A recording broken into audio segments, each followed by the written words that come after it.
Hello and welcome to every single Law of Magic ranked from worst to best in Total War or Warhammer 2. So first of all, to go through the criteria, I'm going to be going over how useful they are in battle. Now this takes into account everything like damage buffs, debuffs to the enemy, and so on and so forth. Spoilers by the way, most laws in the game are pretty good, which made this list a pain in the ass to put together since every single one is viable. Also, we're only including laws that are generic, so you're not going to see your Deliverance of Itzes or anything like that in here. These are laws that just your generic spellcasters from any faction can use. Also, you know, since it's a list by me, it's going to be based off my opinion, so if you disagree with me, then be sure to leave a comment down below. Right, we've got 20 laws to get through, so let's not waste any more time. Let's start in 20th place. In 20th place, we have the Law of the Little War. As the name suggests, this is the more subtle of the two greenskin laws. This is more suited to alternate playstyles rather than the usual headlong attack of the greenskins. Now, if you're leaning into that stealthier playstyle, then by all means go for this one, but if not, you're probably better off going for the Big War or the Law of Death. Although that being said, in 19th place, we have the Law of Death. It's a decently powerful offensive law that's been here since game 1. It was clearly built for undead and monstrous factions since it is based around doing damage to soften up your enemies and scare them away. There's a couple of spells that are direct damage, so literally cannot miss and will just drain the life from your opponents. It really gets let down by the most damaging and one of the most expensive spells in the lore being randomly moving. This means that the damage is unreliable and has just as much chance going to your own units as it does the enemy. Aside from that, the buffs and debuffs aren't really the best, and after you get out of the early game, they're not going to be as much use to you as other laws in the game. In 18th place, we have the Law of Light. This is more of a utility law with a focus on buffs and debuffs rather than outright damage. It of course has one of the best utility spells in the game in the form of the Net of Amnitok, which allows you to pin down your enemies so that you can do pretty much whatever you want to them. That came out a bit more since than I hoped it would. Aside from the net though, pretty much everything else falls a little bit flat. There's not a lot of reliable damage, there's a nice defense spell and temporary unbreakable, which buys you time if nothing else. In 17th place, we have the first of our Skaven laws, which is of course the Skaven Spells of Stealth. This is the most recent law to be added to the Skaven, and it does okay damage. Great disruption with several spells to toss the enemies around, including one that does not damage your own troops, allowing you to make a gap and fill it with your own units. The buffs and debuffs play well with that stealthy playstyle and allow you to burst down key targets very quickly. It's not a bad law by any means, but compared to the rest of them, it takes a little bit more nuance to use correctly and to get the most value out of it. In 16th place, we have the Law of the Deep, which is of course the exclusive law to the Vampire Coast. As you can imagine with the Vampire's playstyle, this law is based almost entirely around offense with very little consideration for defense. There are several highly damaging spells with large area of effect to take out both chaff and armored targets. There's a decent damage buff that helps you when taking on both armored and physical resistance based targets, but as I mentioned, no defense because that won't be very piratey of you. The one debuff isn't too bad, but again, it's more focused on scaring the enemy away from the battlefield rather than preserving your own units. In 15th place, we have the Law of Beasts. This is one of those laws that always seems to get overlooked for better options, but when I had an actual look into this law, it does have some very nice spells and can bring a lot of value to the battles. It's truly a jack of all trades but master of none, having spells in every single category to do every single thing, but not really having the best spell in any one of these categories. There's decent damage, buffs, and debuffs, so if you're not sure what you're going up against, then take this law with you and you'll probably be alright. In 17th place, we have another of the Skaven laws, which is the Skaven Law of Plague. This is a gloriously offensive law from the Skaven, with plenty of damage, summons, buffs, and debuffs that are focused around all-out assault. There's no regard for defending your own units, but some very nice damage output buffs, whilst also reducing the enemies. Even the buffs and debuffs are hard focused on allowing your army to do as much damage as possible, rather than trying to protect it. If you like a caster-heavy army, then this would be a very welcome addition to any Skaven army, but of course isn't the best one.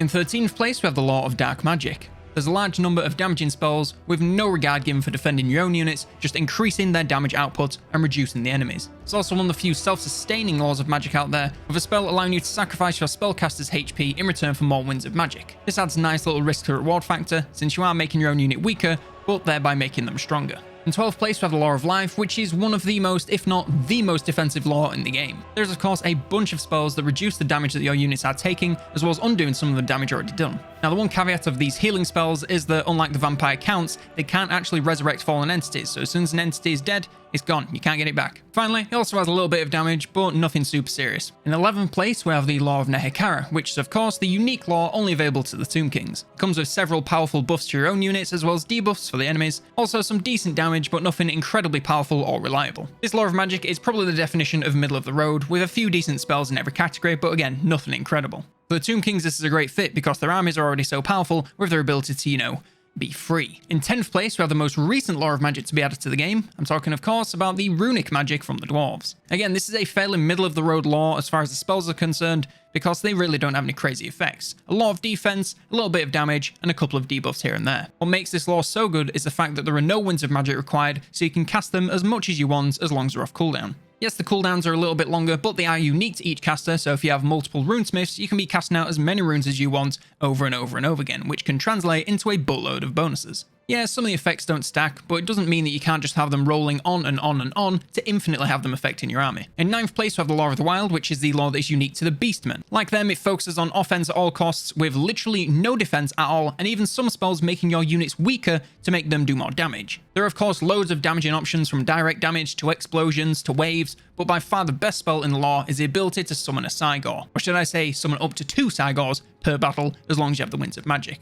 This is 100% picking up when you're playing as the Beast, since, well, it's unique to them, and bringing 2 extra Cygors in battle with you can make a massive difference to the outcome of that battle. In 8th place, we have the Law of Metal, which is another brilliantly damaging law with a variety of spell types. It has direct damage, it has bombardments, it has buffs for your own units, and it of course has debuffs for enemy units to reduce their armor. Overall, this law has great damage and utility, and is a great counter for more armored opponents. In 7th place, we have the Law of the Big War, which is the other unique law to the Greenskins. This is a legendary damaging law, and if you've not heard of it, then you're in for a treat. It goes perfectly hand in hand with the traditional gameplay of the Greenskins of all-out assault. Excellent damage and a couple of buffs for your units to, guess what, make them do even more damage. It lacks any defense or debuffs, but that really isn't something that one considers when becoming an orc. If you're playing as the Greenskins, then I would say take this law every single time, because the Law of Death and the Law of the Little War, they just don't even compare. In 6th place, we have the Law of Heavens. This is possibly one of the most consistently good laws in the game. There is a lot of damaging spells to deal with all kinds of enemies from all kinds of tiers. There is one buffing spell, but it comes with flat melee bonuses, so it just gets better as the units you're buffing get better. Same thing with the debuffing spell. The more elite enemies you use it on, the more value you're going to get out of it. It's really one of the best scaling laws in the game. In 5th place, we have the 3rd and final of these Skaven laws, which is of course the Skaven Spells of Ruin. This is probably most people's favourite law, but that's probably due to the insane amounts of cooldown reduction you can get when playing in campaign. Even without that, it's an extremely powerful law, with damaging spells for targeting every unit from chaff all the way to your high armor. There's also some nice buffing spells for your elite front lines to make their damage output even higher, as well as pin down enemy flying units to shoot them to pieces with your gunner teams. In 4th place, we have the Law of High Magic. This is another highly damaging law with a large number of spells to take out large groups of enemies in an area. Also has some regeneration and buffs for your own units, as well as debuffs blended into the damage for enemies. It is for sure damage focused, but it's hardly one-dimensional and can work in a variety of situations. It is also one of the few laws in the game to actively target enemy flying units, which is pretty neat. In 3rd place, we have the Law of Shadows, and this is a brilliantly damaging law that is highly effective versus enemy armor. It has fantastic and reliable damage output with spells like the Pit of Shades. It has brilliant damage buffs that make your most elite units even better.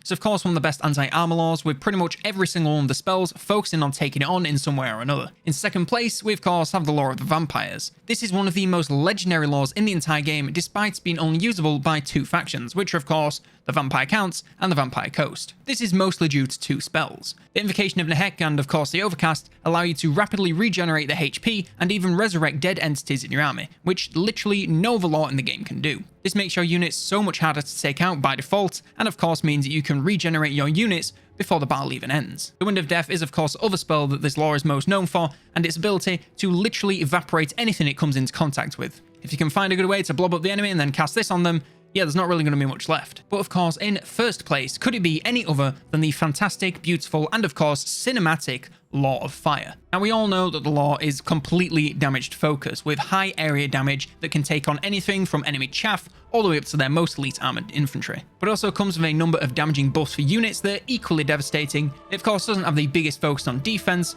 but it's not really the style of this all-out offensive law. That being said, there are a few buffs infused here and there alongside the damage. And of course, it also helps that this law is probably the most fun one to watch in action, since it just looks so damn cool. Burning Head is probably my favourite spell in the entire game, simply because of how cool it looks. So yes, that wraps up my personal ranking for every single Law of Magic in Warhammer 2 from worst to best. Of course, be sure to leave your ranking down in the comments below, I'd love to know them. If you liked my ranking and this video, then definitely be sure to leave it a like, and if you want to see more videos like this, both rankings and tutorials, of course when Warhammer 3 comes out, we're going to have a bunch more content on the channel, if it ever does, then be sure to subscribe because you don't want to miss that. Finally, I'd like to take this time to thank every single supporter of the channel, but in particular, Kobe Said So and It's Your Boy LC for their fantastic support at the Unclean Ones tier. If you want to get in on this end screen, then you can either join the membership program here on YouTube, you can sub over on Twitch, or subscribe on the Patreon, whichever you prefer. One more time, thank you so very much for watching, and for now, I've been COLONELDAMNEDERS, and I will see you next turn.